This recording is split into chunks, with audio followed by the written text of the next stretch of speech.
Thanks to Okada-kun's suggestion, let's record the last lecture also in English. And thank you for coming back to this last lecture.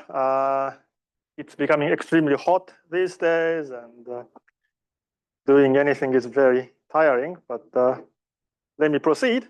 So this last lecture is really kind of a mathematical appendix to all of the discussions we have done so far. So last week, we outlined the classification of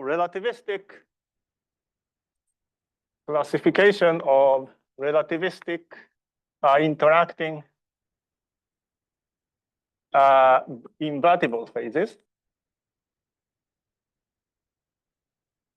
So this is a special type of gapped phase, such that on a closed spatial manifold, there is just a single vacuum state of space-time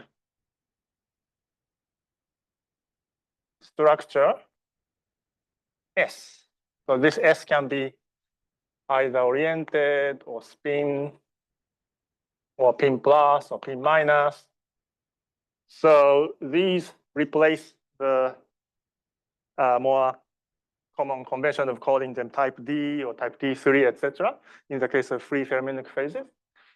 And our result was that this is written in terms of Boldism groups. So this was omega SD of BG. So let's say we have also a G symmetry.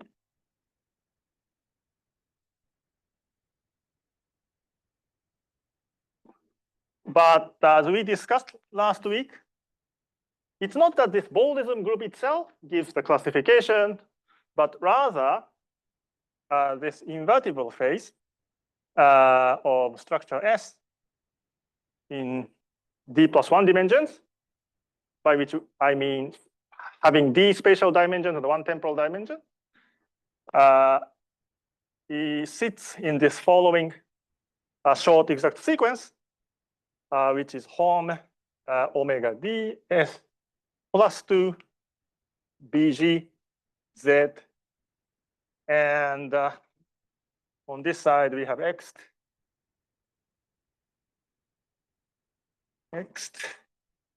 omega D plus 1 S BG Z and 0. And so this is the nice, mathematically nicer version, but more practically, if the Boldism group S D plus 2 BG splits as the non-torsion part and the torsion part. So 3 part is of the form Z to some power K, and this is the part where you have a summation over various mode Ni numbers. And similarly, let's decompose Boldism group with dimension D plus 1 into F D plus 1 and T D plus 1. Then this part is, as a group, abstract group, just given by FD plus 2. And this part was just given by torsion part of D plus 1 dimensions. And this is just a direct sum. So this D plus 1 plus F D plus 2. So this means that if you know this thing called the Boldism group, you can just decompose them into the free part and the torsion part, and you can recombine them by slight shifting to find this classification result. That's the last statement I hastily made last week. And today, I'd like to explain in the second half how to compute this thing, right? So I just gave you a general result about this classification, but to actually perform this operation, you need to know this, right? So although the computation of this group is a bit difficult, I think it's not bad to know how this can, in principle, be computed. So that's the objective, part of the objective. But before doing that, I'd like to give you a bit more context on exactly why this type of structure appears. So already we have seen a bit different type of classification results. So in the beginning of this second part of the lecture series, unofficial ones, we talked about the digraph Witten phase. So this is the digraph Witten.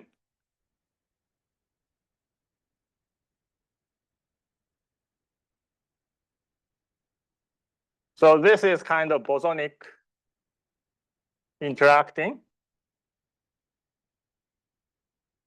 quote unquote.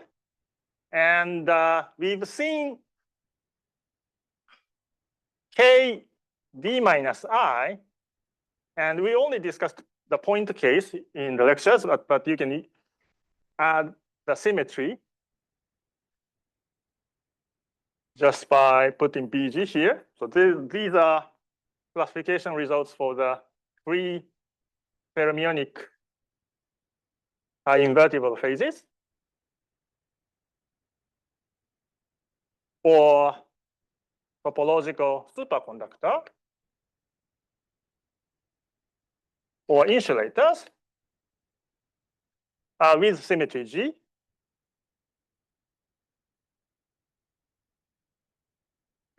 So in the actual lectures last month, we only discussed the case when we don't impose additional internal symmetry, but if you add additional internal symmetry, we just did this.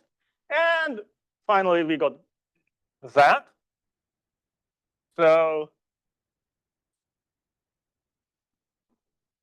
in any of these results, we got something like this, E D plus something BG. I mean, we always got something which mathematicians write as this. And they are all examples of generalized cohomology theories.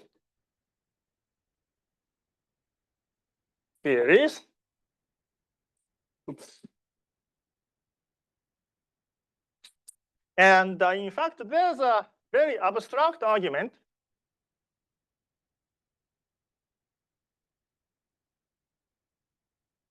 by Kitaev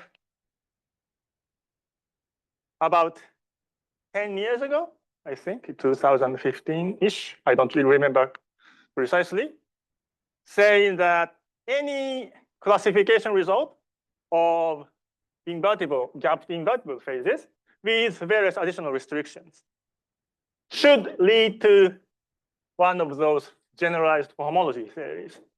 And this is one of the important topics in algebraic topology. So this motivates us to know exactly what are these, right? So I'd like to introduce you to this interesting world of generalized cohomology theories, just from mathematical point of view in a very rough manner, in the first part of the last lecture today. And the reason why I do this is, well, first of all, it's kind of interesting. And also because the method to compute this applies to any generalized cohomology theory. So it's universal for any generalized cohomology theory. So it's useful to first know the background and then apply that to a specific case. So in order to talk about generalized cohomology theories, we should remind ourselves about non-generalized ordinary cohomology theories, right? So what are cohomology theories? Well, that was the topic, one of the main topics of the first lecture last autumn. And we introduced various types of cohomology theory. So simplicial cohomology or cellular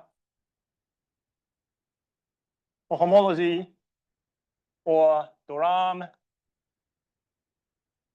cohomology. And the first two can be defined for arbitrary coefficients. So this leads to HD of XA. And the Duram cohomology only gave us HXR. But the good thing was that independent of the various different looking definitions, eventually they all agree. They all agree. I mean, as long as you fix the coefficient group. And that was a mystery in the very early part of the development of the algebraic topology. But at one point, mathematicians realized why they agree. So the reason why they agree is because of the following. So there's a, because there's an axiomatic characterization of cohomology. So let me give you that.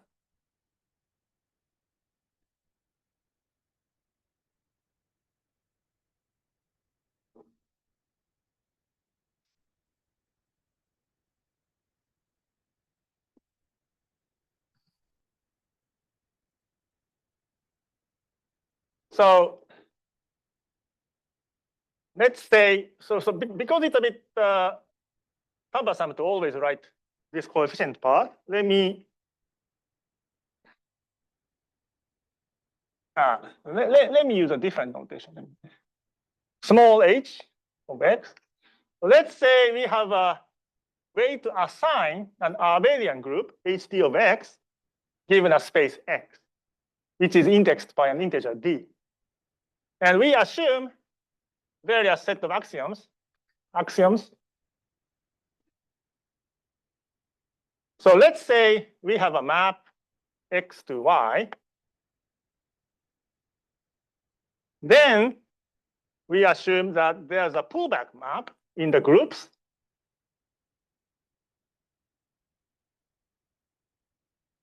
So it's important that the arrows is reversed. So when this map is from x to y, the pullback map is from y to x, such that if f and f prime are homotopic, f star is equal to f prime star. So two homotopic maps give rise to the same homomorphism between the abelian groups. So this is space, the abelian group. So this is the first one. Second one is that, so before stating the second one, there's an important simplification you can make. Start assuming this first point property. So let's pick a point P in X. Then we have two maps, right? You have a map including this single point into X. And similarly, you can consider a map which sends every part to the single point. Using that,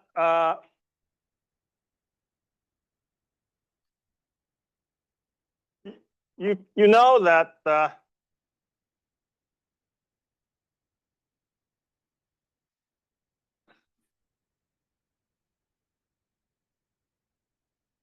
there are homomorphisms in either directions. And this can be used to show H dot X splits as HD splits as HD of a point plus the rest. Yes. Sorry, I can. Sorry, I should just write D. Yeah. Arbitrary integer. D is an arbitrary integer.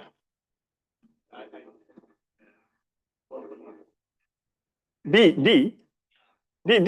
are the degree of homology. Yeah. So for each space, you have a sequence of abelian groups indexed by D, just as in the case of general ordinary cohomology with coefficient A. So this D can be is independent from the dimension of X, right? Because you want to characterize the number of holes, D-dimensional holes in an N-dimensional manifold. Yeah. Yes, this can be negative and positive. Yeah. Can, in general, be both positive and negative. Yeah. For for ordinary cohomology theories, this group is only non-trivial when D is between 0 and dimension of X. But that is a special property of ordinary cohomology theories. And in general, generalized cohomology theories, that is not the case. For example, we already know that KO I of a point. This is zero dimensional, right? But KOI is defined modulo 8 for all Z, including both negative and positive numbers. And it's something like Z, Z2, Z2, 0, da, da, da, da, da. So even for 0 dimensional point, this degree of this cohomology, generalized cohomology theory can be larger than the dimension of this space and smaller than the dimension of the space. Negative degree.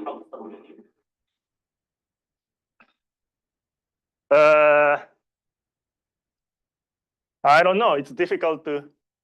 It can be considered in the context of generalized. Yeah, that's right. That's right. Yeah, I mean, it doesn't necessarily directly appear in the classification of invertible phases. So there's a class of generalized cohomology theories for which this degree can be only positive or can only be negative. For example, Boldism theories are something that this is non-trivial only for positive I. So that's, yeah. So more questions? So coming back to this property 1, using this, you can split any cohomology group, mysterious cohomology group HD, into the point contribution and the rest. So that follows by studying this. And because of this, it is easier to characterize this part.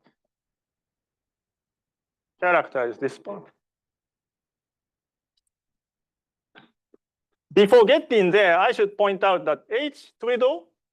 So you might think that by doing this, you lose the information of the point contribution, right? But that's not the case because you can consider HD of S0. S0 is a 0-dimensional sphere, which are just 2 points.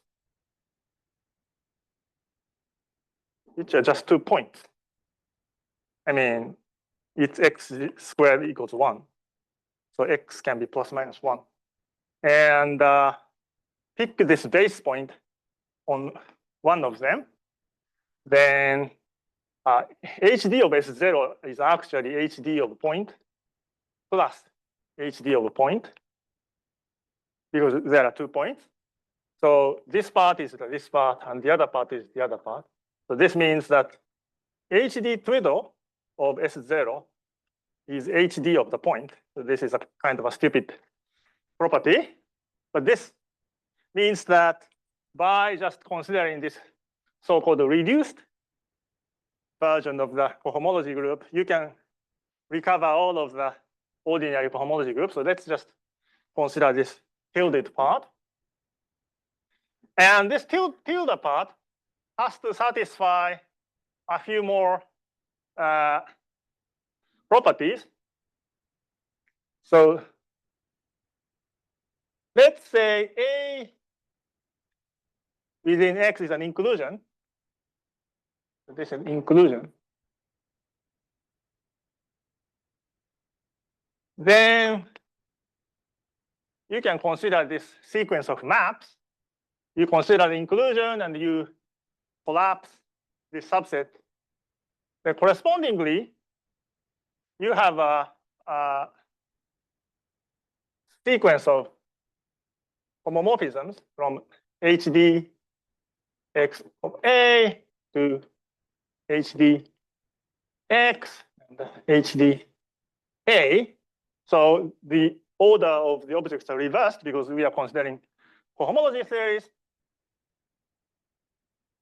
And this is exact. So not only that you have two homomorphisms, we require that this is an exact sequence. And third,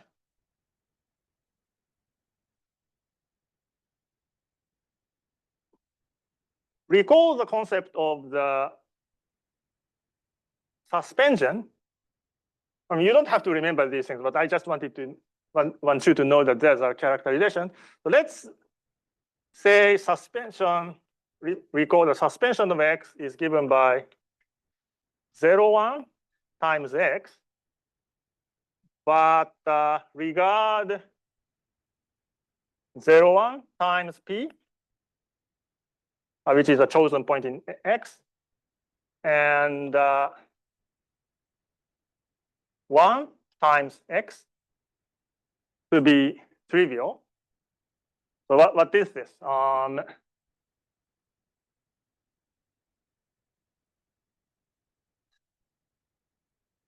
So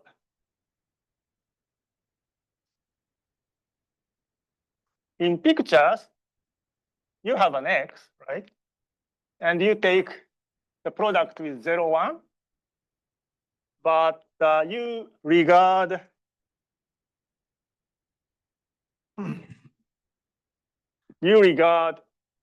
the base point of X times 0, 1 and X times 1 as a single point. So this means that sigma X is something like this.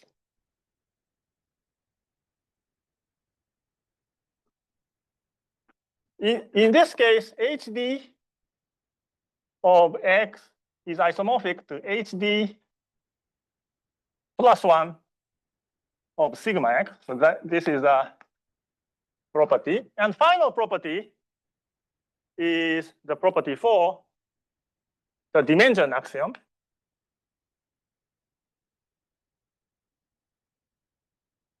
Where HD of a point, which was HD of a point, sorry, S1, S0, is given by A if D equals 0 and 0 otherwise. So this is the whole set of the axioms for the ordinary cohomology theories with coefficient A. So theorem is that there's a unique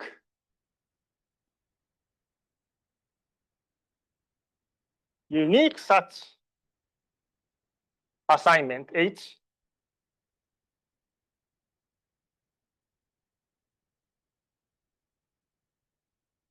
for any A, abelian group A. So assuming the validity of this axiomatic characterization, it is now automatic that all of the individually introduced cohomology groups, I mean, simplicial ones or cellular ones or check cohomology or Doram cohomology, need to agree just because they can be shown to satisfy these basic axioms. And that's one thing. Also, actually, there's a way to cut up spaces and just use the axioms to compute the cohomology group in this case. So that gives you another definition. So that tells you why there's a unique cohomology group for any coefficient group. So those are ordinary cohomology groups with coefficient A. How do we get generalized cohomology group? So that's obtained by generalizing one of the axioms. And the only axiom you change is this dimension axiom. So for generalized cohomology theories, for generalized cohomology theory, we just drop this.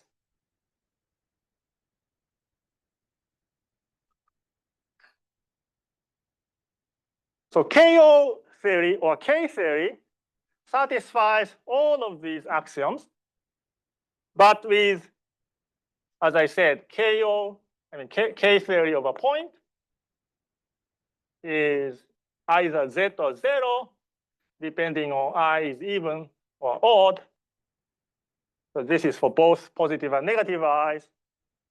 But K theory of X satisfy all of these properties, except the last dimension axiom. So that's how you get generalized cohomology theories. Before continuing, let me also introduce generalized homology theories.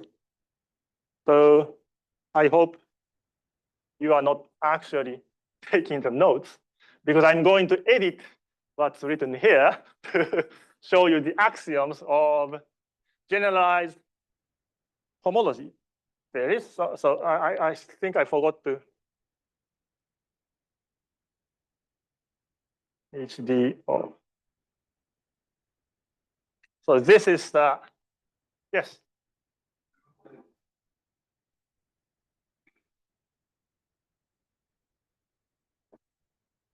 This one? Right.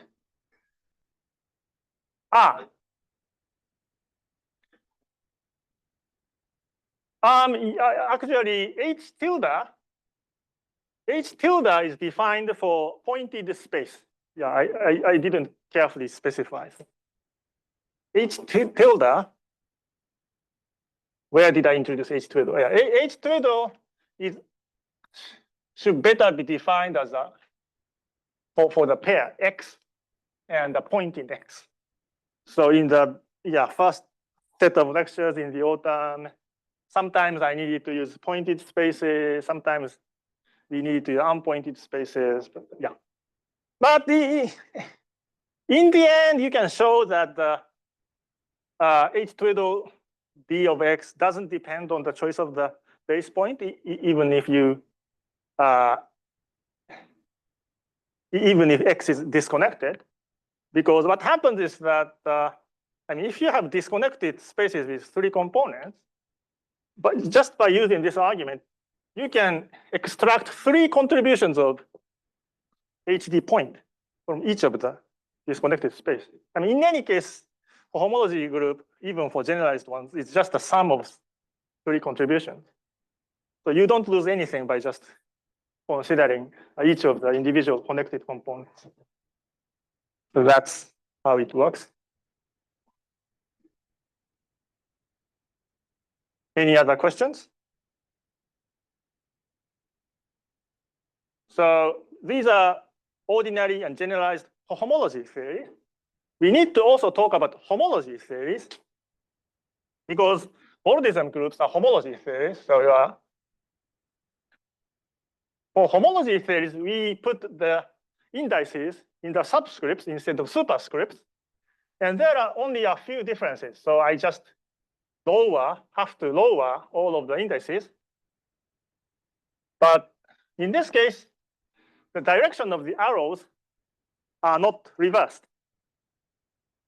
Yeah. So I think I need to lower the indices, and because we need to exchange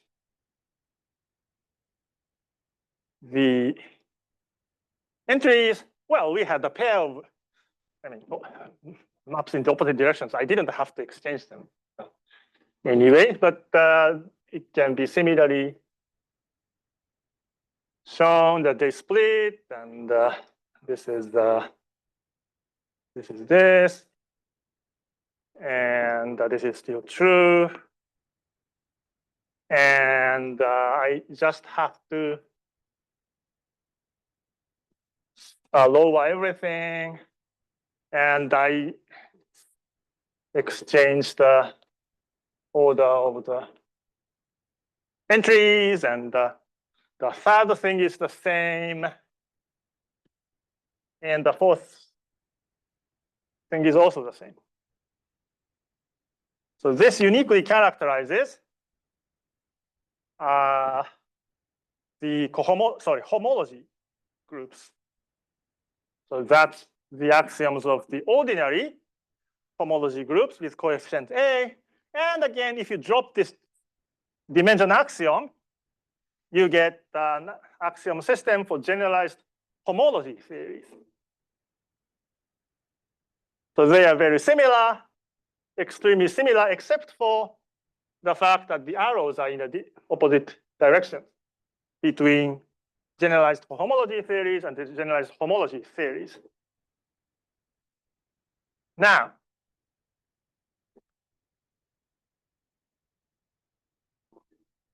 so where should I erase?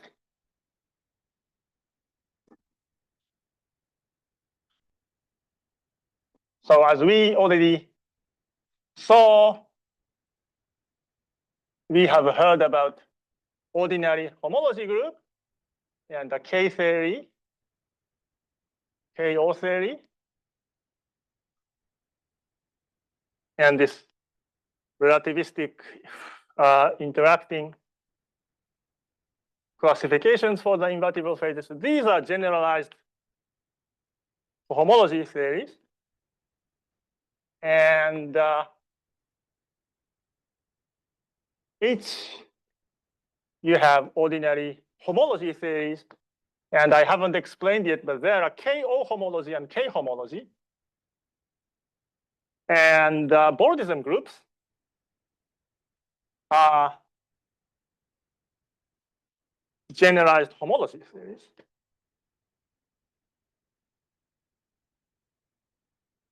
And actually, there's a distinct thing called,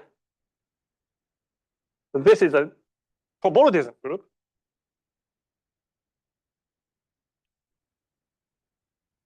Which is a generalized homology theory.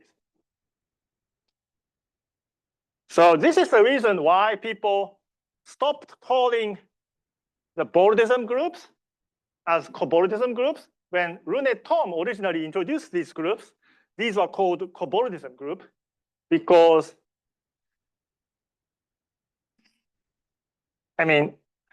his idea was to say that two manifolds M and M prime shares a border of a one-dimensional higher manifold. So, co-something means sharing something, right? Cohabitation. In this sense, he introduced the notion of M and M prime being co-bordant, which led him and other people in the early ages of algebraic topology to call this group coborodism groups. But later, people realized that coborodism group is not really a cohomology theory, but it's a homology theory. So they decided to drop co from coborodism and just started to call it borodism and reserve the word coborodism to this related but slightly different concept. So this is cobordisms because of this historical circumstances and because of a certain confusion which might be introduced. People sometimes often not call this cobordism, but the Borodism cohomology group, just to be clear. But so that's something you should be aware of. Another important caveat is that in physics literature, this group is often just written as a cobordism group, which is also a bad practice, I think. But I mean, so far in physics, this never appeared.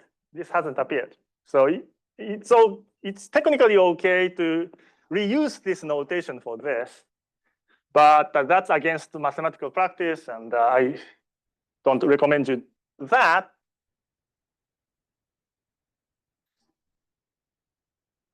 But if you are reading the literature, you might encounter that kind of usage. So let's discuss a bit more about generalized cohomology groups.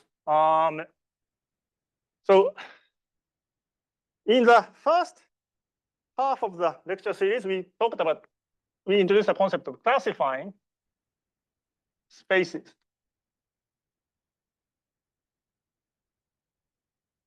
So this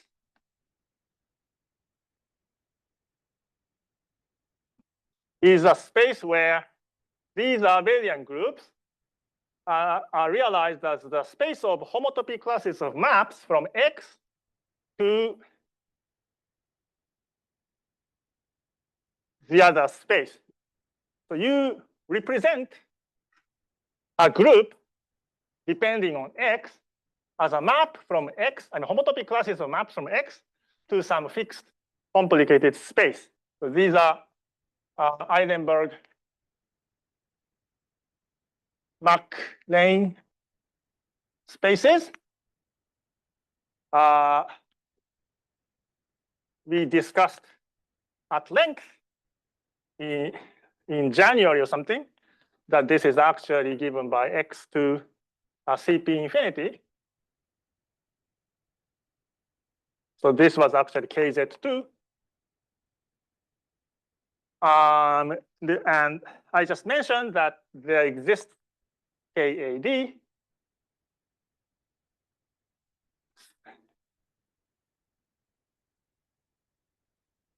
H1 of Z2, for example, is X RP infinity.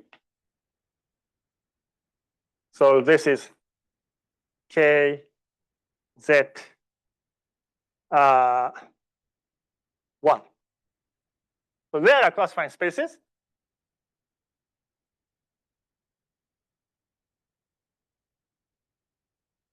More generally,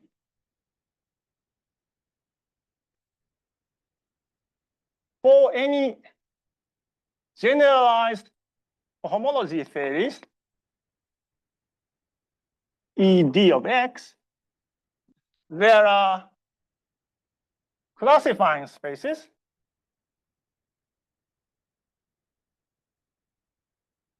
Classifying spaces curly ED such that the homology group ED of X is equal to the homotopy classes of maps from X to ED. So for the ordinary cohomology groups, these are the Eilenberg MacLane spaces. So it has an index D, right? Furthermore, ED series of spaces ED satisfies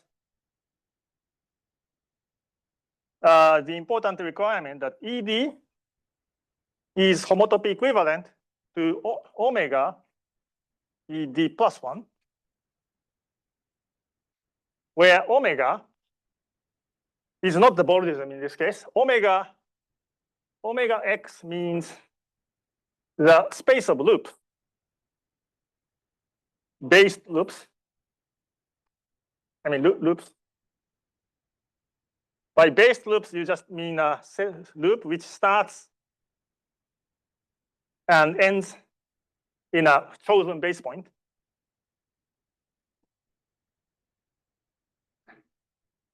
So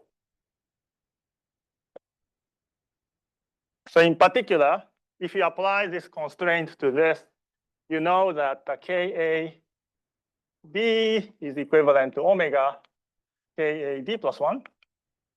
And this can be actually easily shown by the characterization of the Eilenberg-MacLane spaces as the space where the only non-trivial homotopy group is at degree D and given by A. And if you use the homotopy long exact sequence to the loop space, you can easily show this. And there's an important theorem.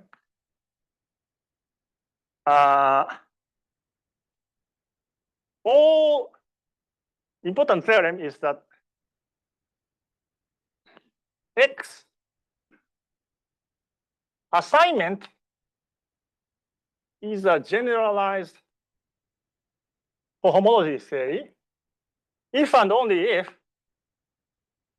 EDX is given by homotopy classes of maps from X to ED such that this is satisfied. Omega ED. So actually, I didn't have to introduce the axiom system for the generalized cohomology theories, and I can just declare that generalized cohomology theory is such that this holds, but I don't know which is more abstract. But this is it.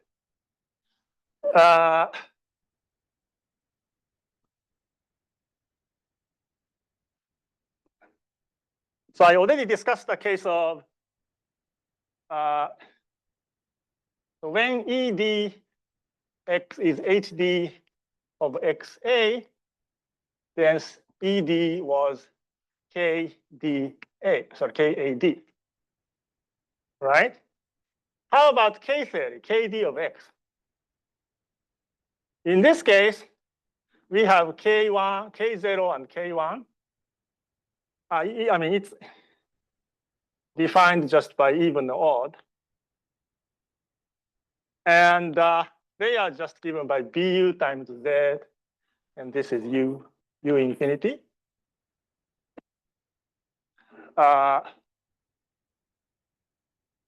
For KOD of X, we have curly KO 0, KO 1, KO 7, and it repeats by period 8.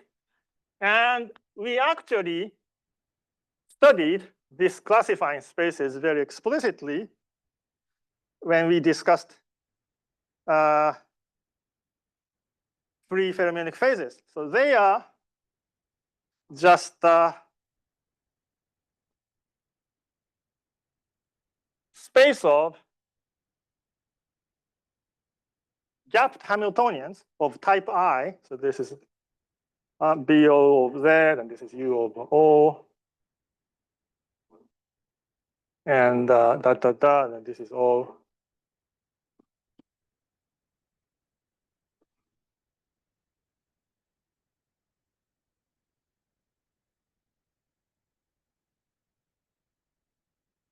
In particular, KOD of a point, I forgot to say, so from this definition, ED of a point is a homotopy class of maps from point to ED. So this is just pi 0 of ED, right? You just take the connected components, a group of connected components, and this way, KOD point is pi 0 of these infinite dimensional symmetric spaces. And that's how the classification of free fermionic phases was performed. And you just generalize it to arbitrary X. And there, I didn't explain explicitly this relation, but our explicit computations there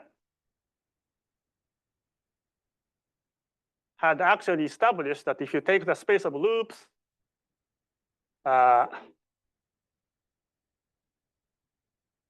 they are related by the symmetry shifting. So we discussed the concept of symmetry shifting, right? Mapping this to that, mapping this to that.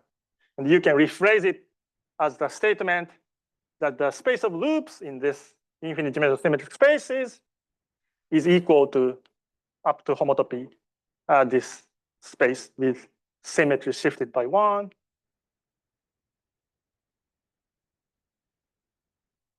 So let me quickly tell you why Kitaev thought that classification of invertible phases has to be given by a generalized cohomology theory. Well, Kitaev didn't think of this statement in terms of the axiom system satisfied by the generalized cohomology theories. He thought about this question from the point of the view of the classifying spaces. So Kitaev's argument is that given a class, broad class of invertible phases,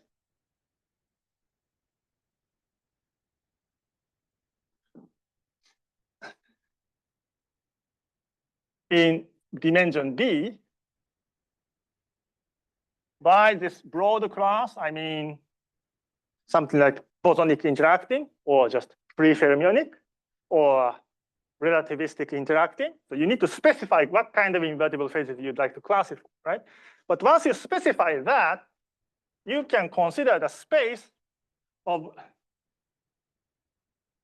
local Hamiltonians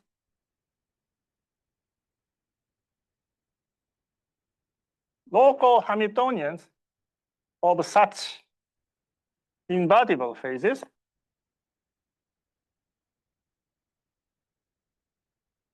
in dimension D.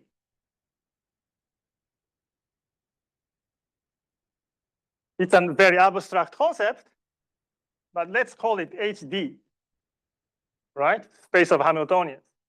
We actually studied this question for the free fermionic phases, because for free invertible gapped phases, the space of such Hamiltonians are just spaces of mass terms, spaces of massive quadratic Hamiltonians. And those are exactly these. I mean, we studied what kind of Hamiltonians we can have for free fermionic phases very explicitly by writing down the Hamiltonians, and we got this. So this is the question we actually did.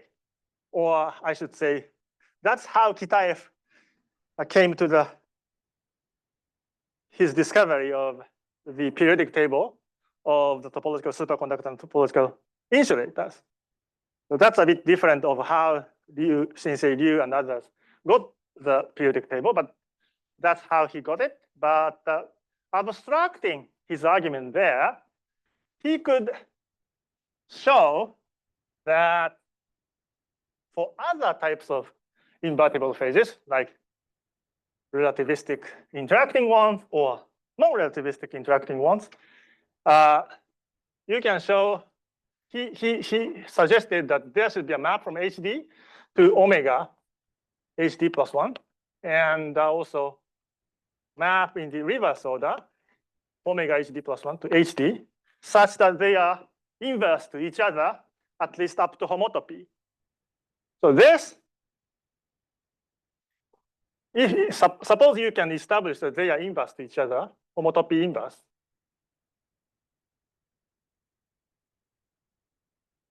Then this gives rise to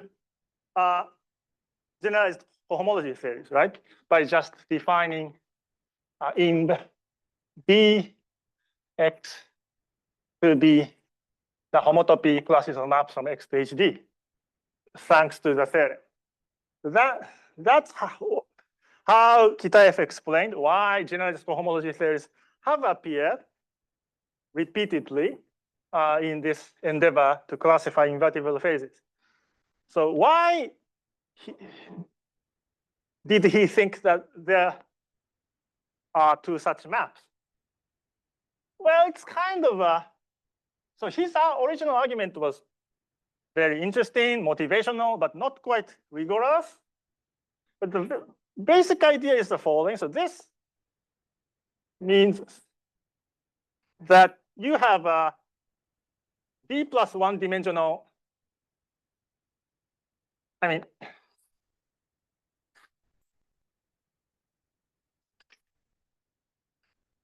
suppose this is RD, right? RD, and this is a additional D plus one, I mean, X D plus one, right? And suppose you have a gapped invertible phase on a thin slab, right? So having a loop in this D plus one dimensional Hamiltonian means that you have a position dependent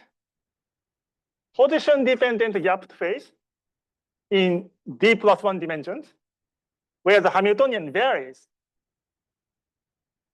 along this X D plus one dimensions, right? But if you view this from far away, you don't see this thin D plus one dimensional direction. So this should be able to be rethought as just a gapped system in one dimensional lower invertible phase, right? So there should be a way to regard a loop in the space of D plus one dimensional invertible phase as just a D dimensional invertible phase by just viewing this from afar. Inverse operation is more tricky.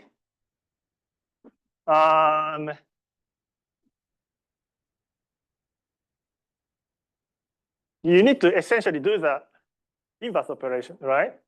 So the original vague idea of Kitaev, as far as I understand, is that take this one, right? And insert this into the center of this thin slab. And this is not continuous, right? You inserted a gapped phase, which is one dimensional lower. But let's assume that you have a lattice realization. Then, I mean, we should be able to smear the invertible phase supported on a single lattice point along this direction to have a smooth distribution. Then that should instead be given by one parameter family of a gapped phase in one higher dimensions. So that gives you this map. And there's a clever argument showing that the combination, I mean, this and that are homotopy inverse to each other. So these were, I mean, Kitaev never wrote it as a paper. It was given in the recorded talks, which people often refer to. And there's a paper by Gaiotto and Johnson Frade, who fleshed out the argument. And so that's how he came up with this argument. Yes.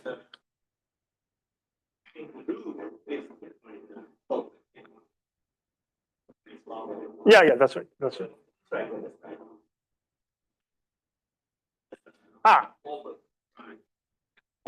So it matters. I mean, if you have a loop, but always these loops are based loops, so it always starts from a base point and come back to the base point.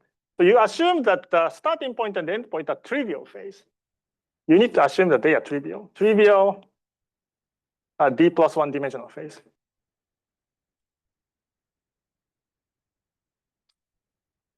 Yeah.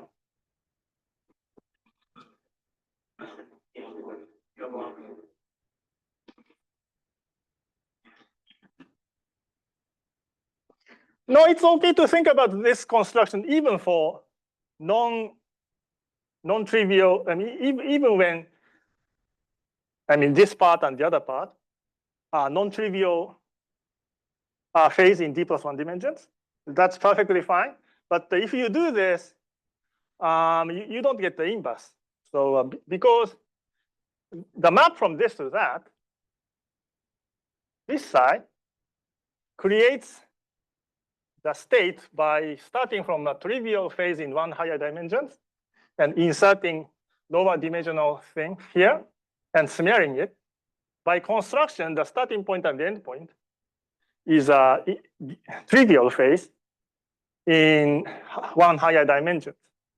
So the point is that this map in this direction can be defined even for an open loop. If you do that, these two do not become inverse to each other. Yeah.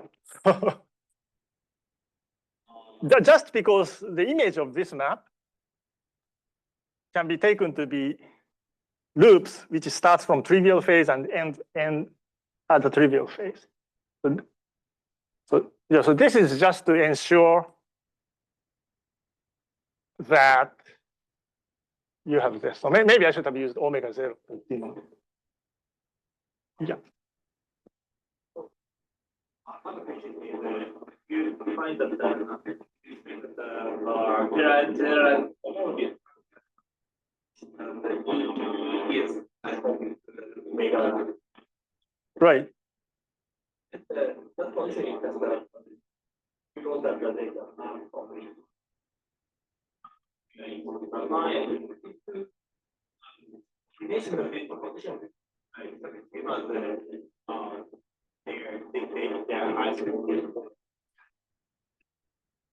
No, I mean, this condition is equivalent to the existence of these two maps such that they are inverse to each other. Yeah. last question is, so I think the concept of the Algebraic is defined, in both definitions, and I think I will repeat the one from the two copies of that, then repeat that, found that, then combine that, then you get the three of them. And I think that is the sort of the characterization that we have. That's one characterization. Yeah.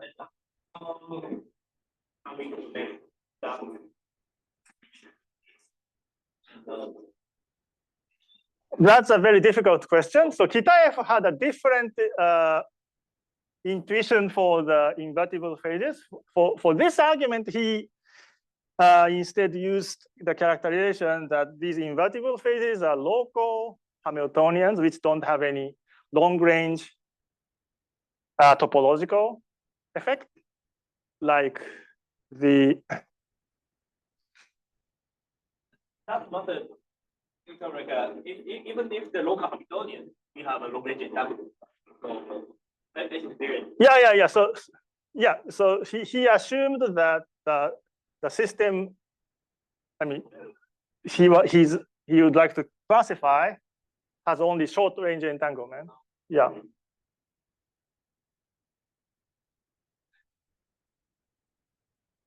I mean, for example, there are many gapped phase, like toric code, which are not invertible.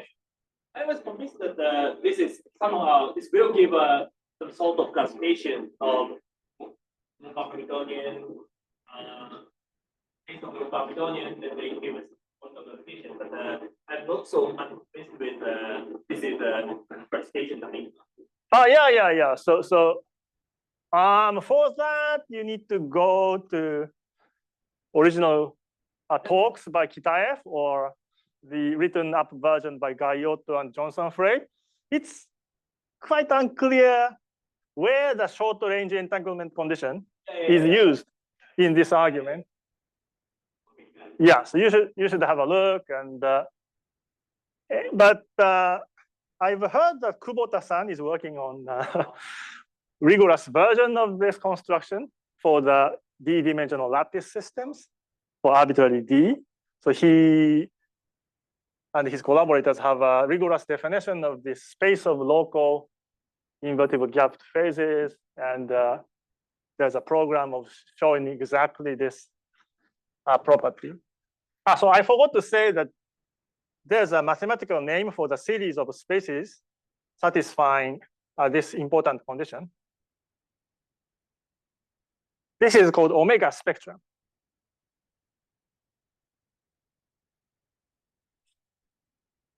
So omega spectrum is the classifying space for generalized cohomology theories, and any generalized cohomology theory is obtained from an omega spectrum.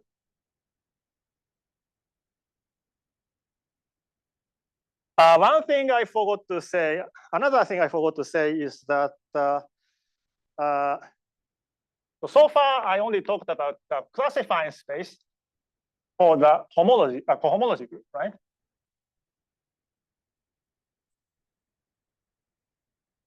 And it is known that there's also a classifying space for the generalized homology group. And that has a slightly more complicated expression, but it's written as this, if I remember correctly. Yeah. But anyway, the important point is that the same omega spectrum, a single omega spectrum defines not only a homology theory, but also an associated homology theory. So in this sense, HT and HT shares the classifying space, which are KAN, and K homology and KO homology shares K theory classifying space. And finally, omega Si and omega Si shares the same classifying space.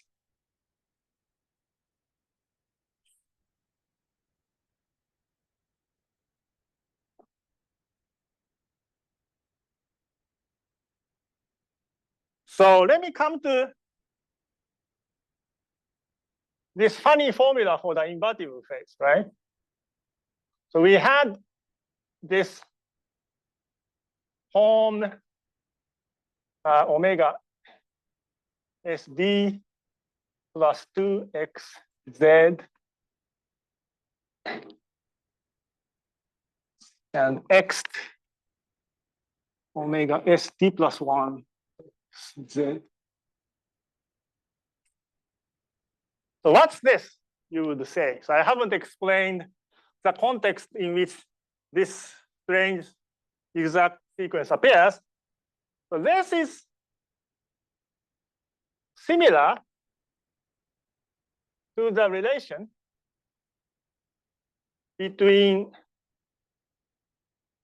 HT and HT.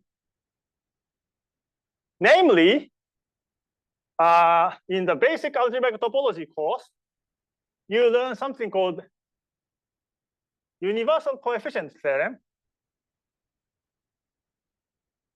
which says that there's this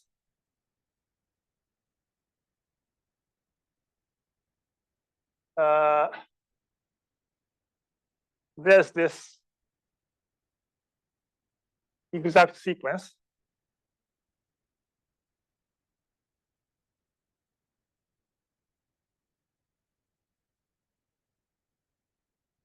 So this allows you to compute the cohomology group with Z coefficient if you know the homology group with Z coefficient, by decomposing the homology groups into the free part and the torsion part and combine them by shifting it. So this is a very well-known expression. This is a tool you inevitably have to use whenever you compute cohomology groups or homology groups. And it's very tempting to think that this generalizes to generalized cohomology series because HD of Z are this pair of generalized cohomology series. So it's very tempting to say that for us to replace this ED of X, ED plus 1, and ED plus 1.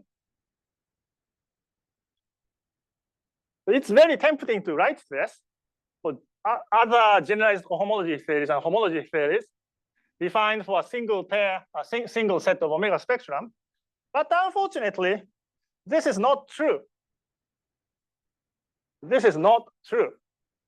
So the universal coefficient theorem relating homology and cohomology is a special feature for ordinary homology and cohomology theories. What's true in general, however, is that there's actually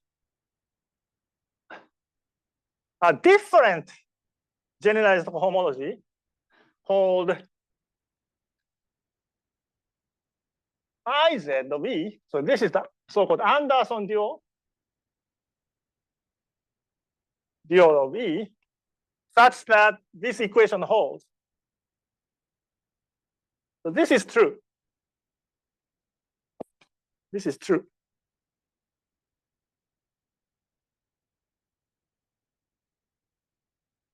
So this means that IZ of E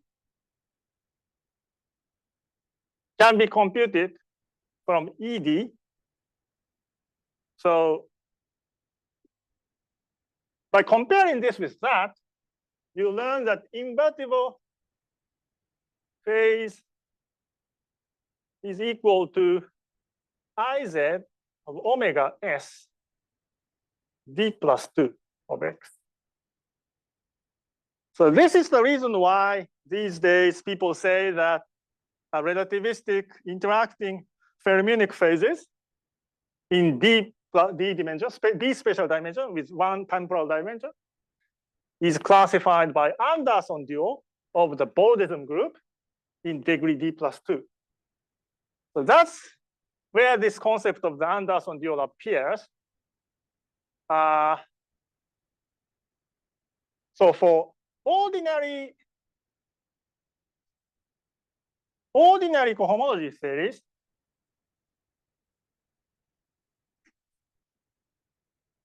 IZ, so let's say HD is HD of XZ, right? Then for homology theory, ordinary homology and cohomology theories, this universal coefficient theorem was satisfied without using this Anderson dual. This just means that for ordinary homology and cohomology theories, Anderson dual is the same one with the original theory. And it's actually true that K theory is also the same as the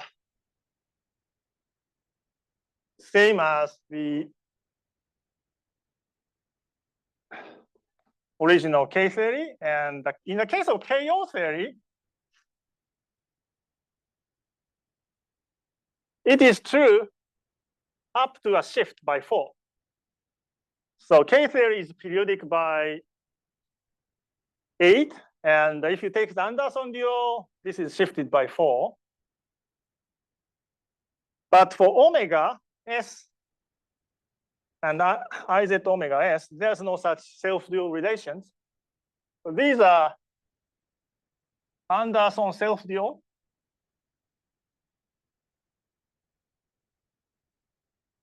Up to a shift.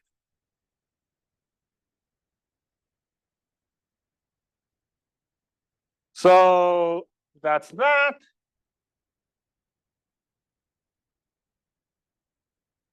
So this Anderson dual concept has been known from the 70s, which was introduced by Anderson to study a universal coefficient theorem in K theory and KO theory. But it's not a widely known topic in algebraic topology. If you borrow algebraic topology textbooks from your library, you typically don't find a discussion of the Anderson dual. So that was somewhat of a esoteric topic even in algebraic topology. But it turns out to be quite important in the context of the classification of invertible phases.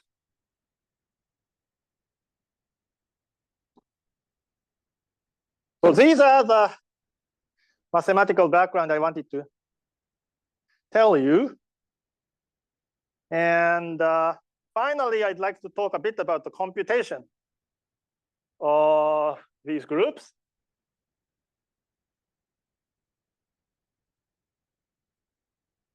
Before getting there, I guess I should mention one other thing.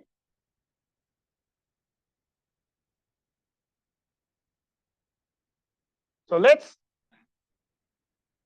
consider the following. So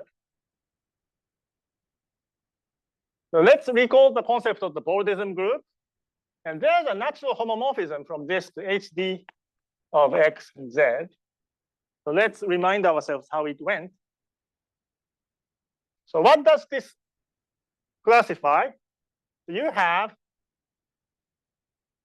a manifold MD and a map from MD to X, right? So these are the classes.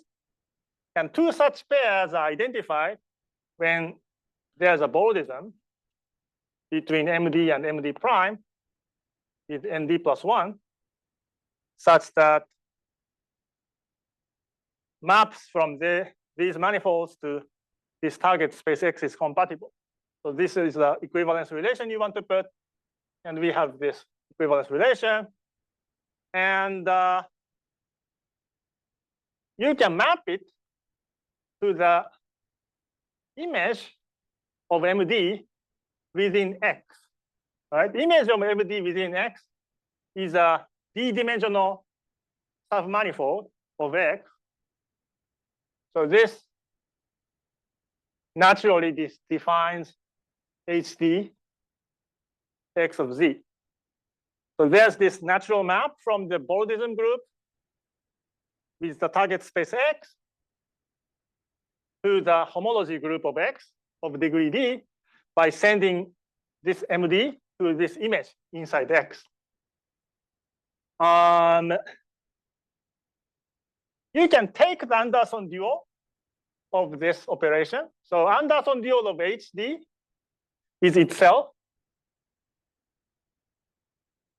So HD, so there's a map from this to IZ omega D.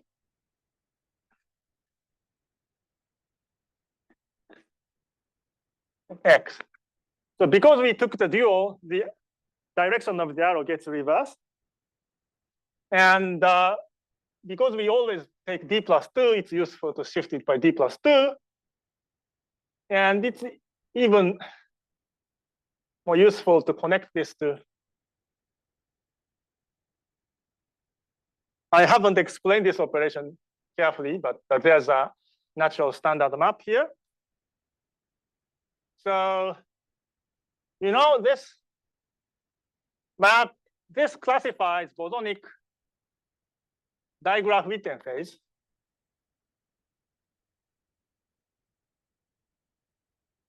in D plus 1 dimension. And this is a D plus 1D. This classifies D plus 1D interacting phases with arbitrary structure S. So this homomorphism, this combined homomorphism, tells you what happens to the digraph-Witten phase if you regard it as a invertible phase classification. And this question of what happens to the digraph-Witten phase, if you regard it as an interrotating phase, is a dual phenomenon of the question of what happens to the Bordism classes if you send it to homology classes. This gives you an interesting mathematical issue. So if you go back to the topic we learned in last autumn, like November, we introduced this HD in the following way. So we have X, and we consider the sub-polyhedron, right? So d-dimensional sub-polyhedron.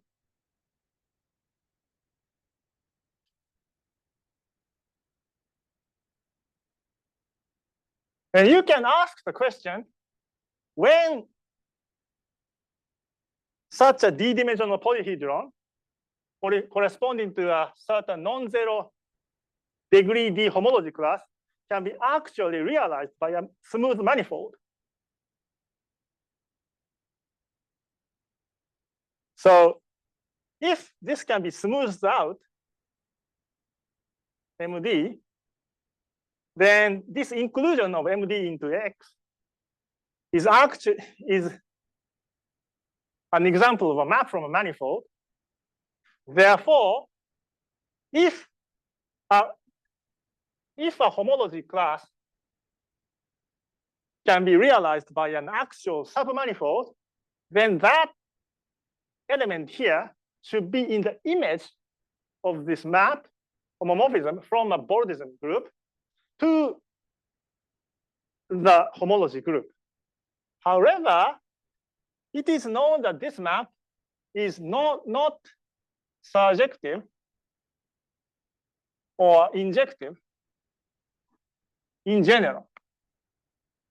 This means that there are homology classes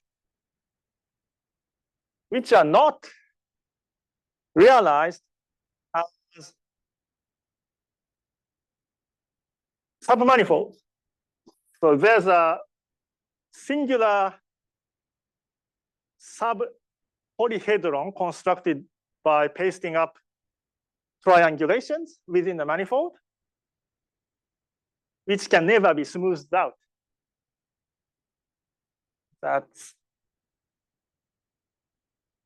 So these are the originally posed by Tom. This question was first posed by Tom, whether every homology class can be realized as a submanifold.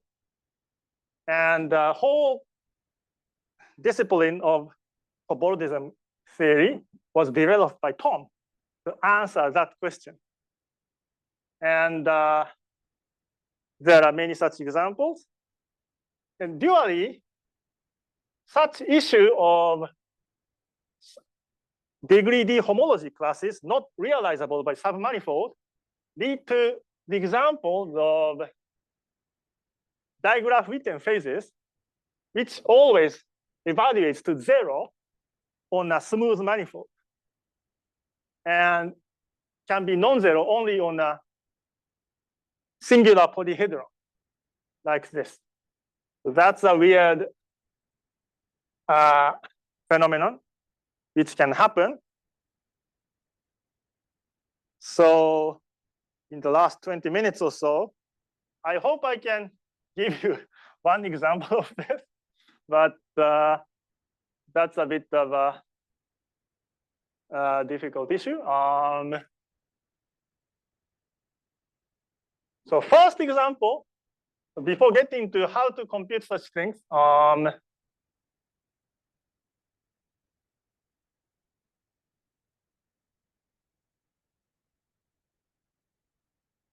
let me first make a statement. So let's say you take a class X in HD of X of Z, right? So this is non-zero.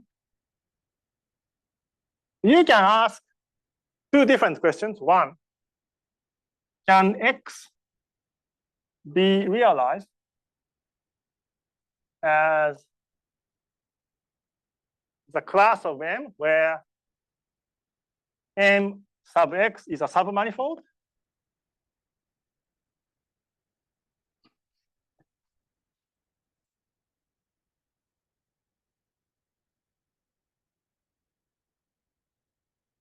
Two, can X be realized as F of M where M is a manifold and F M to X is a map, continuous map?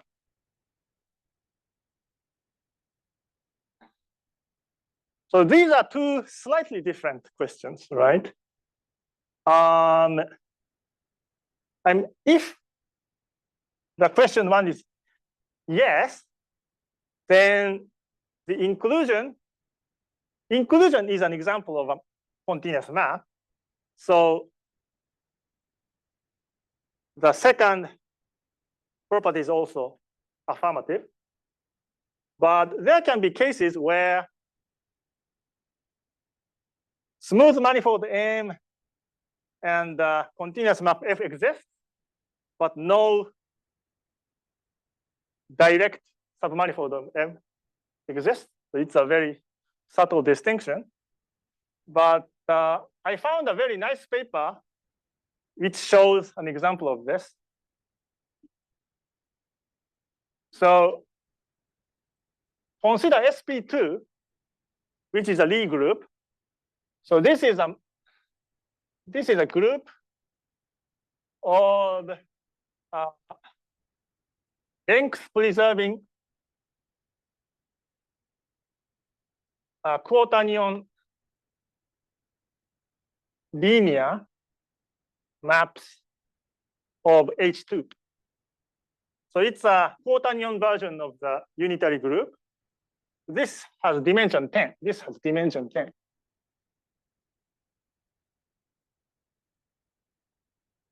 And its homology group is very simple. HD of sp2 cannot be simpler than that. I mean, so when D is 0, it's Z, and D12 is 0.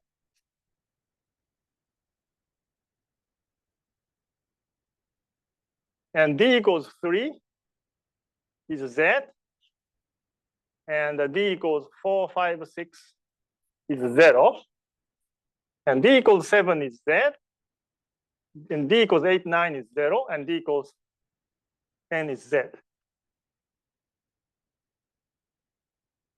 So homology groups always appear in pairs with dimension D and the dimension summing up to the dimension of this. So that's the Poincare duality. The generator here, and if you instead use the R coefficient, you have this R and 0, 0, 0. And it's not very hard to actually write down the differential form representatives of these two non-trivial cohomology groups, or homology groups. And this Z has, the generator can be just realized as a subgroup. So sp2 has an sp1 subgroup rotating only the first component of H. And sp1 is just su2, which is S3, right? So you have an S3 as a smooth submanifold of sp2, and this is dimension 3, and it gives you this generator of Z. Surprising thing is that the generator of this 7-dimensional degree 7 homology class cannot be realized as a manifold. So I don't have time to actually explain you why this is the case, but only 3 times the generator here can be realized as a smooth manifold. And one in this Z can only be realized as a non-smooth triangulation. That's very weird. I don't know exactly what is going on. I can only understand it abstractly by following the logic and leading to a contradiction. So that's what it is. But this sp2 case is a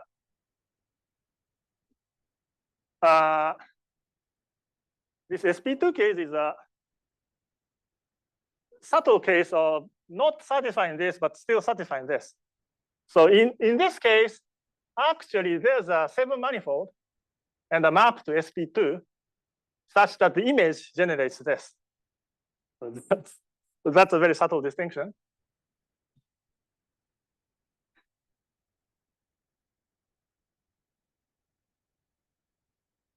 But the same paper which I quoted from the lecture notes shows that if you consider S7 over Z3 times F3 over Z3, which is a not so difficult manifold, right? So this Z3 quotient is done by embedding this S7 into a unit sphere of C4, and similarly embedding S3 into C2 with coordinate W1 and W2, and multiplying all coordinates at the same time by 2 pi I over 3. And similarly for W1, W2. So this is not a too difficult manifold, right? And in this case, H7 with Z coefficient is actually Z3. So it has a weird, so it's a weird 10-dimensional, it's not so difficult 10-dimensional manifold with a 7D homology class, which has a standard realization as polyhedron. I mean, these two spaces have a very standard triangulation. I mean, it's just a sphere with quotient. And you take a specific 7D sub-polyhedron. And this is not in the image. Not in the image. Not the image of any smooth 7-dimensional manifold. That's a very weird example.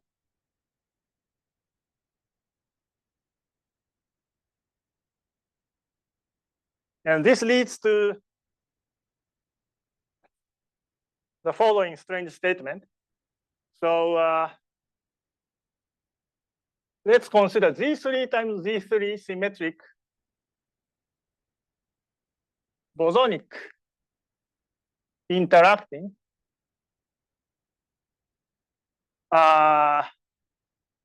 invertible phases. And people often say that bosonic interacting invertible phases is classified by the HD plus 1 BG U1, the digraph-Witten phase. But that's not really the case, actually. So what happens is that there's a standard digraph-Witten action for this Z3 times Z3 symmetry. So so for those of you who know a bit more about algebraic topology, what I do is just, so let me just take D plus 1 to be 6 plus 1. So it's 6-dimensional, 6-dimensional spatial direction. And let's say you have two Z3 gauge field, Z3 valued gauge field, right? So AI is AA1, 2 is the element of H1 of M7 over this Z3 coefficient. And I hope you know that there's something called Bockstein, which is in H2 of M7, Z3. For those of you who don't know this, you can think of it as an analog of the field strength. So if you do this field strength construction for discrete field, you still get to raise the degree by 1. So this is a field strength. And you can write the Chern-Simons action. So you can consider A1 beta A2 cubed minus A2 beta A1 cubed, right? So this is the mixed Chern-Simons term in 7 dimensions between 2 Z3 valued gauge field, right? So this is a very ordinary digraph-Witten type of action. You can show that this integrates to 0 on any smooth manifold equipped with Z3 gauge field. But this is actually non-zero if you evaluate it on this particular 7-dimensional polyhedron within S7 over Z3 times S3 over Z3, where you introduce Z3 background gauge field using this Z3 quotient, right? So because you have S7 divided by Z3, you have pi 1 of S7 is Z3, which means that you have a non-trivial loop within S7 over Z3, such that if you go around it 3 times, you come back to 1. So you can introduce a Z3 gauge field such that if you go back, if you go around it once, it's 1 mod 3.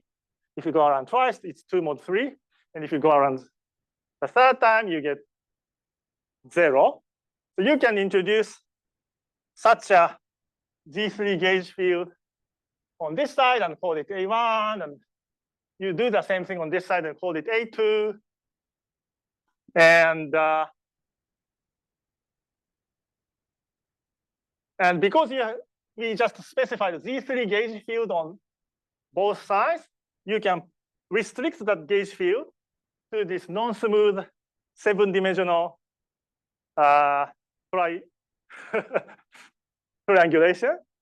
And having a triangulation is enough to evaluate this Chern-Simons action because it has a expression in terms of cochains.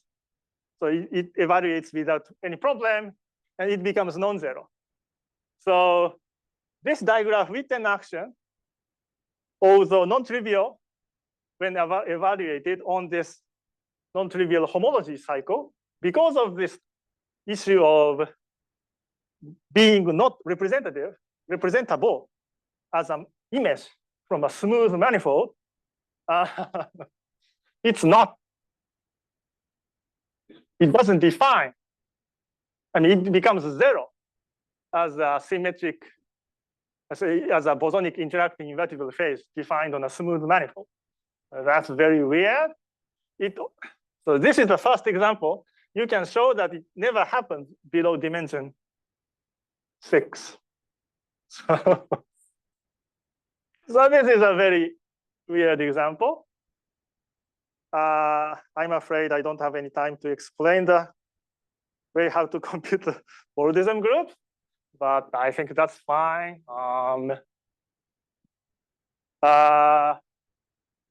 Just to give you a quick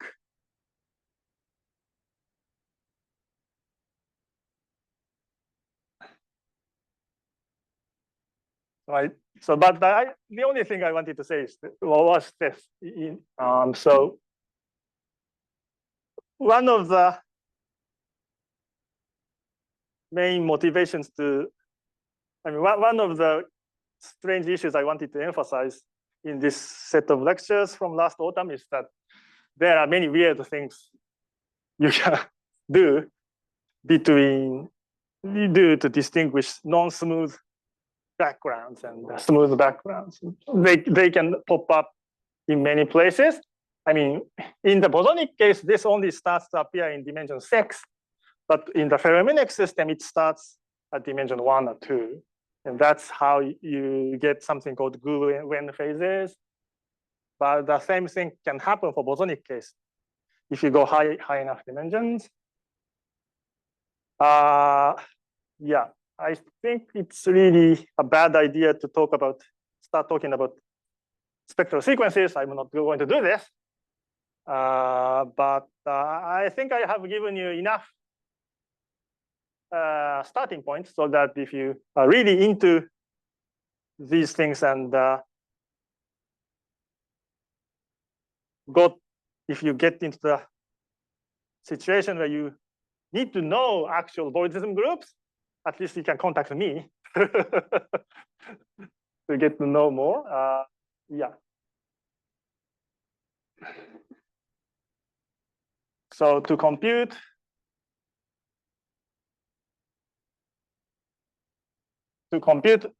Boydism groups or other generalized homology groups, you need to use something called spectral sequences. So there are basically two versions: Atiyah, Hildebrand, Ray, SS, and another thing is called Adams SS. The first one can be done, can be used with the knowledge I basically explained so far from last autumn. In order to do Adams, you need much more algebraic topology and algebra. But as you can guess, Adams is much more powerful than AHSS. So in the end, if you really are into computing these things, you need to learn both. One comment is that nobody knows the physics interpretation of this Adams SS. But the good physics interpretation of AHSS is known. So in the quantum art context, it was developed by Shiozaki-san. So he wrote many papers about this, the physics interpretation of this. And in the HEPTH context, Gaiotto and Johnson-Freid also gave the physics interpretation of this. So you can actually do this computation using a bit of physics intuition.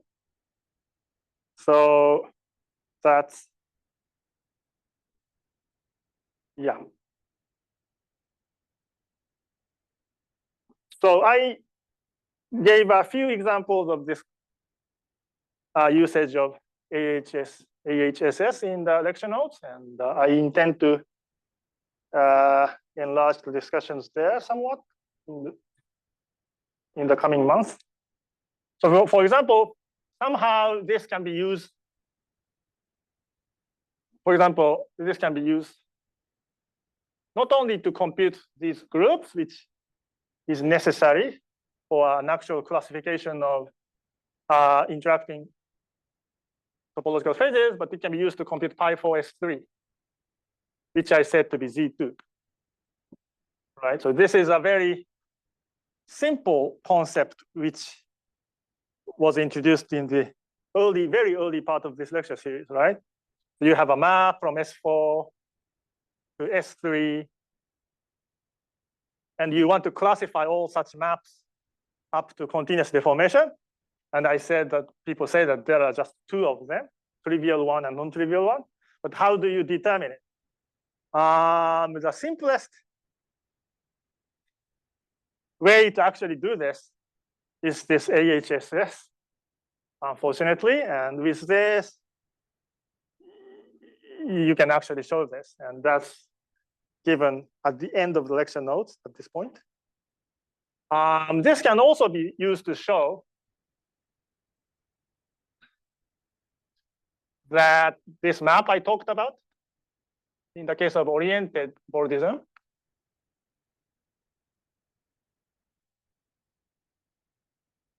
to this homology group is a surjection. up to d equal or less than 6. So the example in 7 dimensions I explained 10 minutes ago is the first counterexample where a homology class cannot be represented by a smooth submanifold. So that's first in 7 dimensions.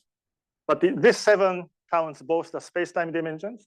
So in terms of digraph fit and phase, you have 6 space dimensions and 1 spatial, temporal dimension. So that kind of thing can be easily found by playing with this.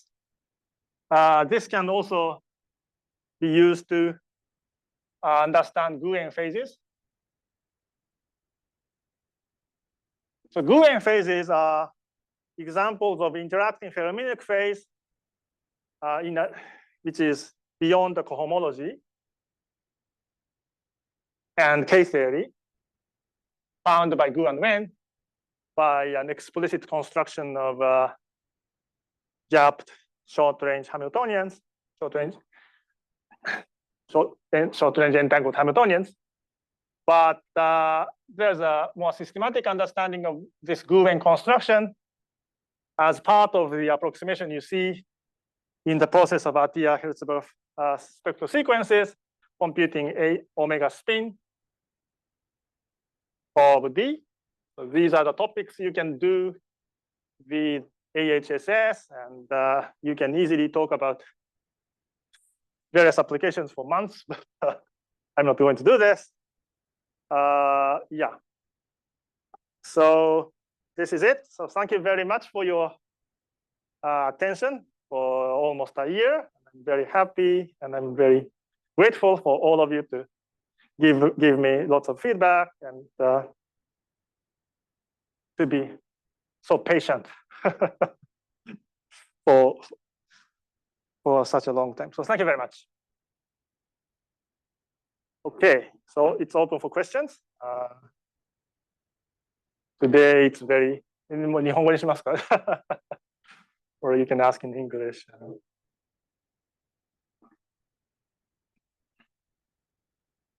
はい。いや、捉えられます。ですね。yeah, so let me explain the relation between Gu-Wen and more general invertible phase. So what happens is this.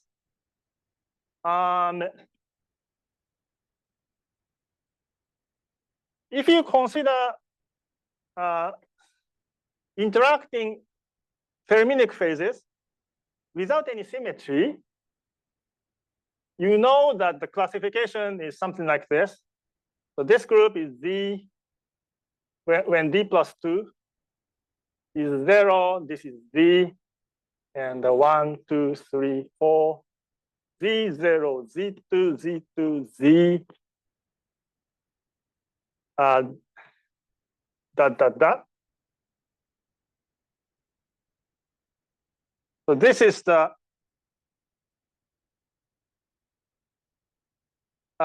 classification of invertible invertible interacting phases in various dimensions. And the idea of AHSS, or in general, is to construct. So let's say you have a higher dimensional manifold, MD, right? And suppose you have a various gauge field, G gauge field,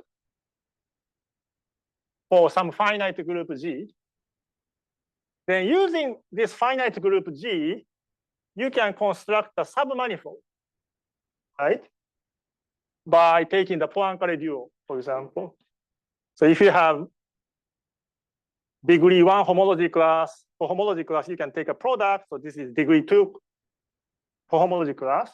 And then you can take its Poincare dual. So then that will give you some D minus 2 dimensional quote unquote submanifold, right? Then you can put invertible phase in D minus 2 dimensions, not in D dimensions, on this submanifold to have a higher dimensional invertible phase. So this higher dimensional invertible phase depends on the G gauge field because the position of this submanifold depends on the gauge field. But the invertible phase you put on this submanifold is invertible phase without any symmetry. And this AHSS guarantees that any higher dimensional invertible phase with any symmetry can be obtained by this construction of first constructing submanifold. I shouldn't say submanifold, but the sub homology class using the G gauge field and putting lower dimensional invertible phase without symmetry.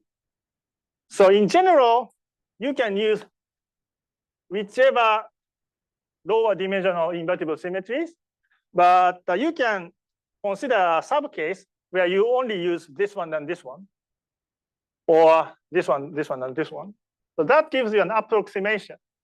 So if you just use this, the 0th one, this is just a standard digraph-Witten phase. If you use the next, that's Gouin phase. And you can also include the 3rd one. So you might have heard something called the layers of invertible phases. And this is the Majorana layer, and this is the Kitaev layer, etc., and etc. So these layers, so this Atiyah-Hirzebov spectral sequence makes manifest this layered structure of the interacting invertible phases. So Gouin phase is a approximation, first non-trivial approximation of this Anderson dual to the spin Bodism group. So thank you for the question.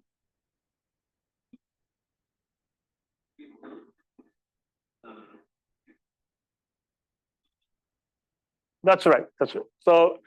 So Gu and Wen constructed these phases in some sense by hand by writing down the gapped Hamiltonians.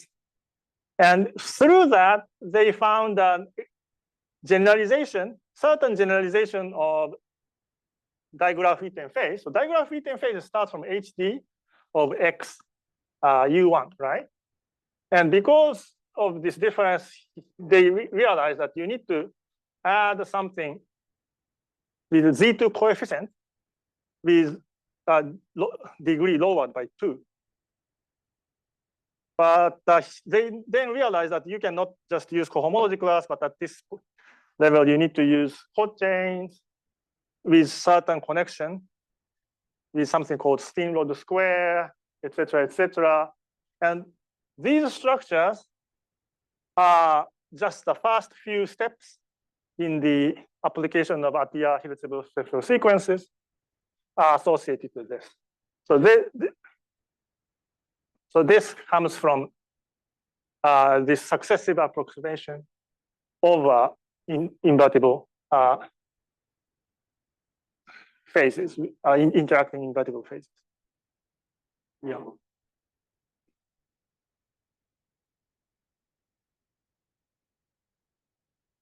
Any other question? So another comment is that if you use orientation instead, so that's the bosonic case, right? So in this case, it becomes Z00Z. So there's an analog for the Gouin phase in the bosonic oriented case. So this is the first non-trivial approximation to the non-triviality of the oriented interacting phase. And this measures the difference between the digraph-Witten phase and the more general oriented interacting phase. And this example I just erased is the first non-trivial example of that kind. So it first starts to appear in dimension 6. That's the analog of GUN. Yeah. So most of the difficulties of this Atiyah-Hirzebov spectral sequence comes from the fact that these lower dimensional manifolds, homology classes, are not really manifolds. So there are various complications coming out, and these issues are directly related to this. Any other questions? I mean, you can ask me anything related to the whole lecture series because this is the last one. Also, you can always email. Yes. Ordinary the classification starting from ordinary, then it extended to the another.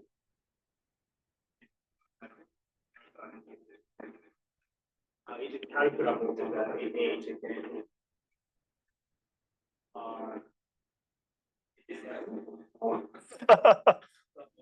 Theoretically, sounds like yeah.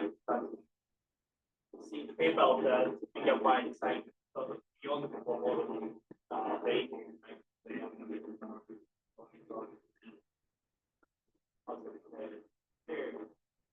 expect something or Bye. in the context of it, I think it can be expected from the or some something, yeah, used from the history of the homology or some structure of the homology. But so my opinion is that the basic theory of these invertible phases are now well established, and the connection to generalized cohomology theories and omega spectrum are well established. So I don't think there will be many new things, conceptually new things that would appear in the coming years. I mean, that's why I'm able to give a set of lectures for a year, right, about this.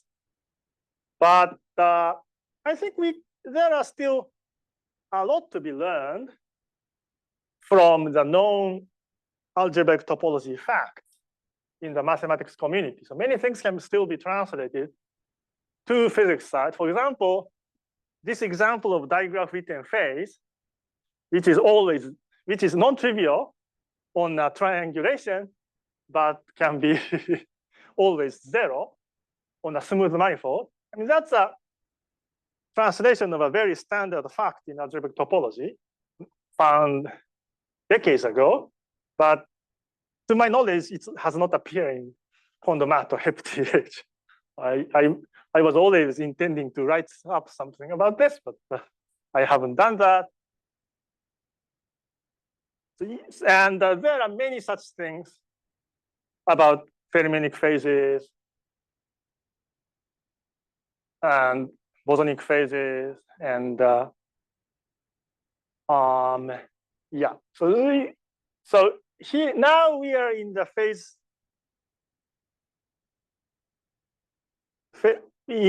where we can start applying algebraic topology to various specific questions. So that can be, I mean, for example, I always have wondered why the results of Gu and Wen of the classification of low-dimensional Kondomat-like lattice gapped Hamiltonians, gapped invertible phases, agreed with this relativistic classification, right? I mean, in this characterization of the invertible phase using eta invariance and like I always went to weak rotated Euclidean space, so there was no reason, in my opinion, that the results agree. But it can be, but from this very general perspective, in any case, classification question in the relativistic version and the non-relativistic version should be related because any relativistic system can be considered as a example, special example of non-relativistic system, right? So there should be this map. So it's like there should be a map from digraph-Witten phase to any relativistic invertible phase, which can then thought of as non-relativistic phase, right? So this means that there should just be a sequence of generalized cohomology series characterizing either digraph-Witten phase or the relativistic invertible phase and then non-relativistic invertible phase. And we know that, for example, up to dimension 7, in the bosonic case, digraph-Witten phase and the relativistic interacting phase can accidentally, quote unquote, agree. Right? So there can be a similar accidental agreement between the relativistic classification and non-relativistic classification with fermionic symmetry in low enough dimensions. And that might be why we are seeing this agreement of the Gouen construction in low dimensions and this Fordism classification in low dimensions. But only thanks to this general understanding in terms of generalized cohomology and omega spectrum, I can formulate the question and the relations in this way. Right? So proving that is a completely different problem. But this way, we might be able to have a guess or have a program to look for the differences, right? By trying to see the difference between them. Maybe it starts in dimension 3, or I don't know. So yeah.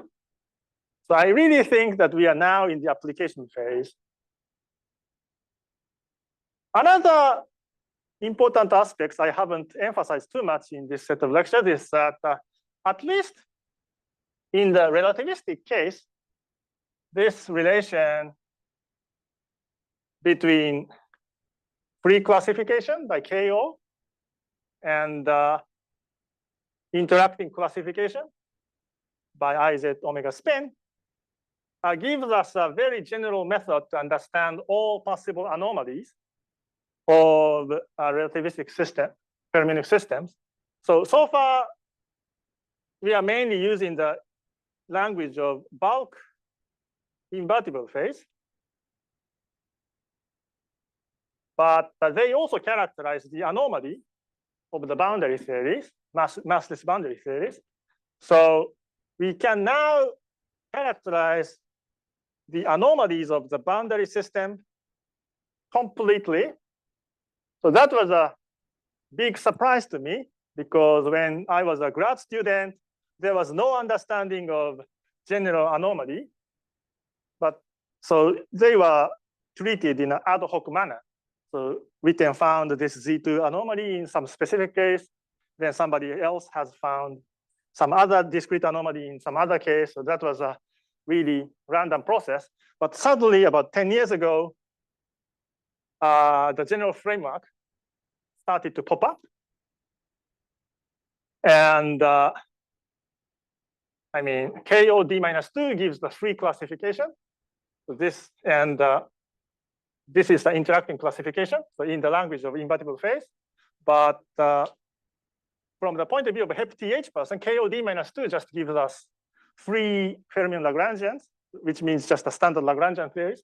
And these are the characterized anomalies. So we now fully understand what happens if you quantize fermions in arbitrary dimensions and characterize these anomalies.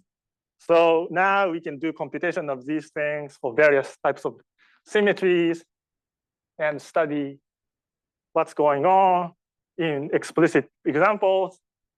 And there are like 5 people in this planet doing this computation for various different G's in the last 5 years or so.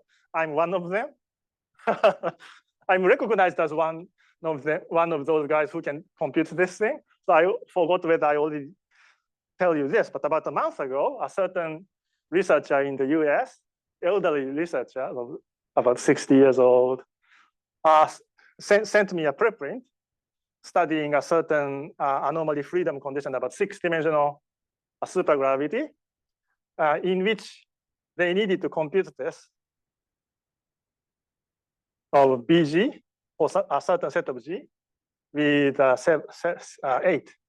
think. This is kind of hard to compute, but it's a range where we now have a technique to do so.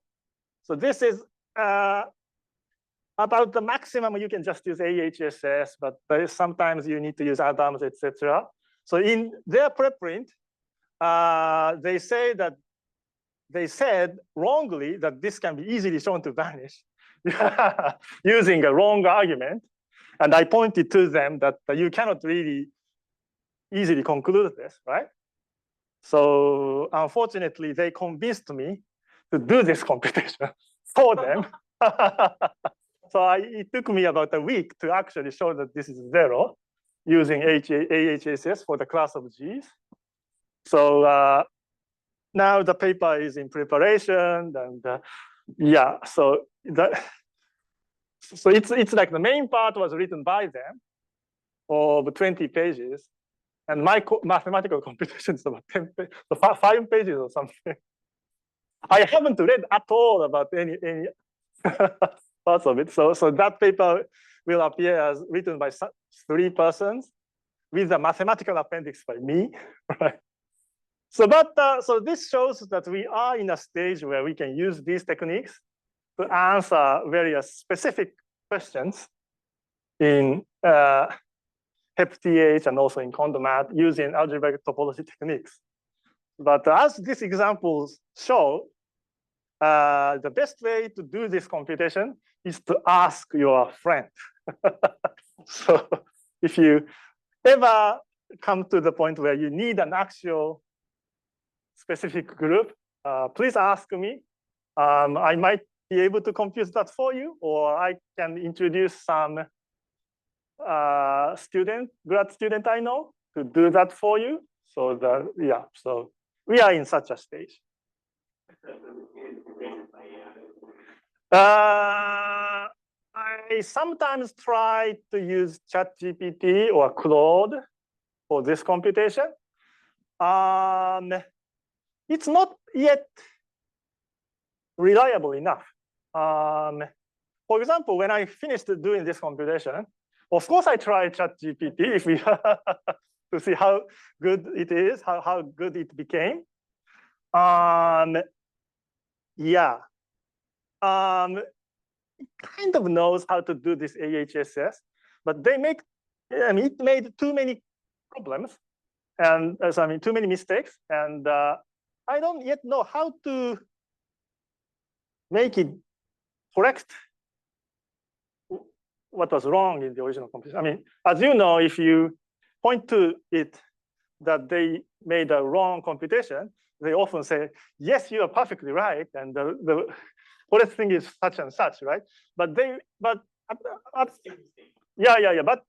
make even worse mistakes in this case. Yeah. So when I asked it to compute this, they started by saying that omega spin D is Z, Z2, Z2, 0Z, and the first response was correct, right? And the late part in its computation, it made a mistake. So I point to it that this was a mistake, but then that guy started correcting this and filling in non-zero thing. So it made it worse. But maybe that was because my prompting was not good enough. But that said, ChatGPT and other AIs are already good enough to suggest me actual important references. Yeah, so when I wanted to know the relation of a certain cohomology operation called capital P1 and the small P1 Pontryagin class, I knew that they are related by model 3, for example, but I didn't know the original paper. So I asked it what's the original paper, and it gave me the correct reference. I used So in this computation, to prepare this appendix, I heavily used ChatGPT to give me references. Yeah. It hallucinates much less about references these days. It's useful.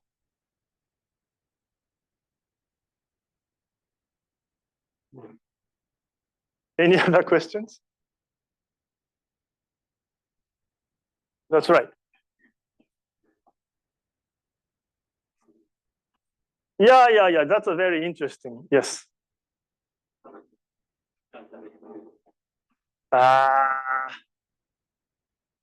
I don't know anything about it.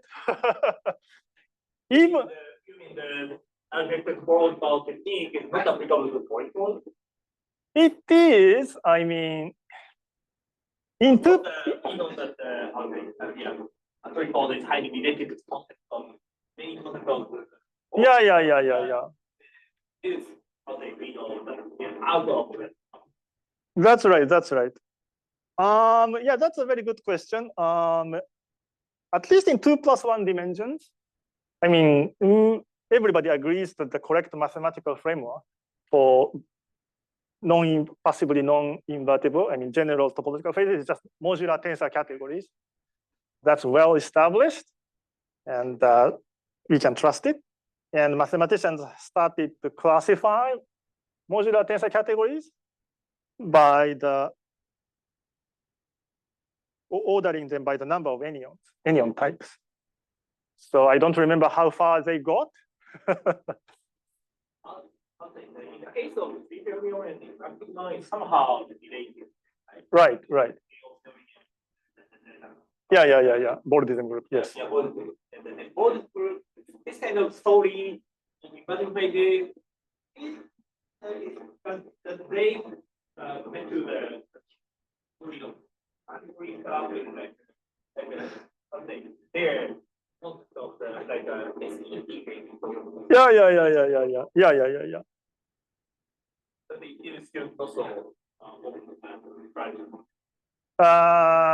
Yeah, I mean, the new concept. Oh, this case is the Boldism, this is the case theory, and this is the. Yeah, but they are all invertible phases. They are all invertible phases. Yeah, and in the case of the category and any algebraic or this is sort of the thing from the outside. It is sort of the this lecture series told us that the theory and then the total connection. Yeah. So SPTs are very well understood by now. SPT/invertible phases are done. As I said, it's in the application stage. But once you go to SETs or just long range entangled. Yeah, I mean, I don't know if we can expect any sensible classification result. That's far more difficult, I'm afraid. Yeah. Gauging for. Oh yeah. I mean, you can start from an SET and you can gauge it, etc. But once you do that, I mean, SPT and SET can be mixed up, and there's no nice gauging functor, gauging operation which sits within SPT. So.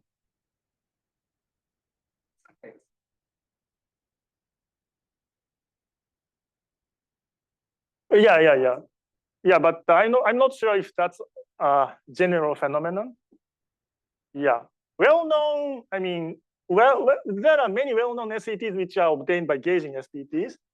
I mean, toric code is one of the examples, but there are many other SETs which are just not gauged version of SPTs. But definitely, yes, you can do a lot by just studying gauged SPTs. I mean, there are tons of papers in that category.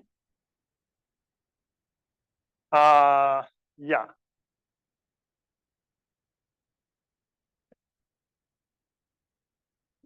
Any other questions? So one last comment I might say is that there's a totally different appearance of algebraic topological object in HEP-TH. So that's the thing I'm doing most intensively recently. So that's the study of something called topological modular forms. PMF is also a cohomology theory. PMFN. And it's a generalized version of KO. KO is 8 periodic, as I said. PMF is periodic by the period 576. This is 24 square. And KO I explained as a classification of free fermion phases, right? And the free fermions we described using various psi's, right? So these are 0 plus 1D quantum mechanics, right? And as I said, 0 plus 1D quantum mechanics describing free fermions always had supersymmetry. So when I discussed eta invariant question as a Landau problem with magnetic field, the Hamiltonian was the square of the Dirac operator, right? So this ingredient is always there. So it's known that KO theory also appears as a classification result for 0 plus 1 dimensional supersymmetric field theory. And from this point of view, it's very natural to try to classify 1 plus 1D supersymmetric quantum field theory. And there's a conjecture saying that the classification of 1 plus 1D supersymmetric QFT will give us this topological modular form. So this is the main thing I'm studying in the last 5 years or so. And one of the reasons why I started this lecture series from last autumn was that I wanted to write a review article about this subject. And again, on this earth, there are like 5 people who doing this stuff. And I wanted to advertise this to a larger audience, right? But the study of this thing assumed so many things about algebraic topology and this Anderson dual classification of anomalies as a given. So in order to write a lecture notes about this, I first needed to write a lecture note about this basic algebraic topology and Anderson dual Boltzmann group and the relation to invertible phases. So this is a long-term project of mine of first giving a set of lectures about theoretical physics applications of algebraic topology. Thank you all for attending it. So this 0th step is finally done. So from this autumn, I intend to give a series of lectures about this in IPMU. Yeah, but this is for really HEP-TH topic, which is not at all related to quantum math. So I'm not trying to do this for that kind of audience in mind, but so I'm going to do this for string theorists mainly. But yeah, so thank you for helping me doing this 0th step of my long-term project. Yeah, so thank you very much. Any other questions?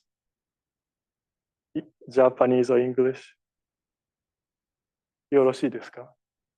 そろそろ止めましょうか。録音止めるの忘れてた。